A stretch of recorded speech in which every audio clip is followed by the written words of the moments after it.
let me move to another subject, Elon. Education. I mean, you have your own philosophy about education. With AI, education might change dramatically.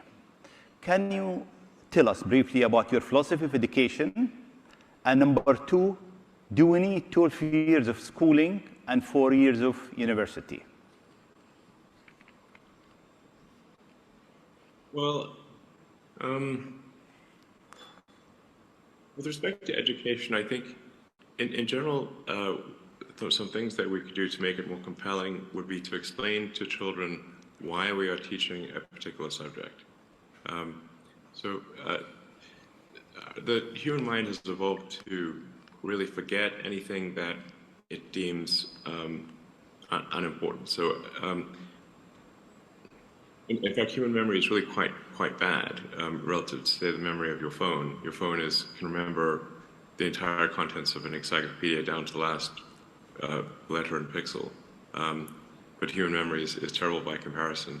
So the mind is constantly trying to forget things, actually. But if you explain the why a subject is being taught, that will then establish relevance, and it's much more likely to result in motivation for kids. And then also, if you teach knowledge, especially in the sciences, as solutions to a problem, it's much more effective. So, like, let's say you're trying to understand an internal combustion engine.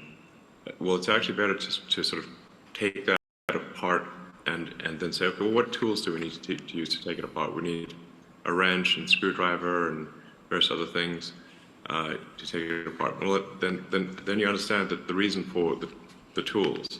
And so, like for mathematics are like tools in physics and engineering. But if you teach to the problem and then you understand, then you establish the relevance of the tools, then it's actually much easier to remember mathematics and physics because they help explain how the world works, as opposed to teaching them without explaining why, and simply teaching them. It's like, instead of teaching to the problem, currently people teach the tool. It would be like having a course on screwdrivers or a course on wrenches, but not understanding why you have a course you're learning about screwdrivers and wrenches. I think this is really quite a fundamental principle that should be applied in education. And I think sometimes we do teach classes that children do not find useful, and where the answer to the why is actually not going to be a very good answer.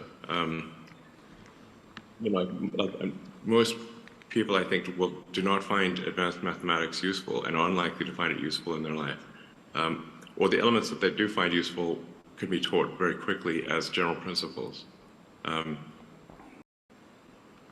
I also think that critical thinking is something that should be taught to children at a relatively young age, as effectively like a mental firewall, to really think about when somebody tells you something, is it cogent? Is it true? Or what is the probability that it is true? And so that you can be taught to reject things that are untrue or more likely to be untrue, and favor things that are more likely to be true. Critical thinking, I think, is very helpful for people to learn. So is it 12 years of schooling you are with, or without 12 years? 12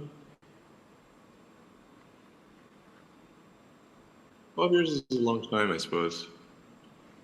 But I mean, humans just do take a long time to mature. So there's emotional maturity, physical maturity, and mental maturity that is happening simultaneously with the education.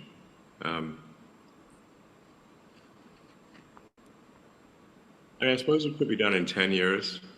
Perhaps it does not need 12. But then is someone mature at age 16? They're more likely to be mature at age 18. So I guess 12 years is probably not bad. We probably don't need an additional 4 or 5 or 6 years in college or university. That seems probably excessive.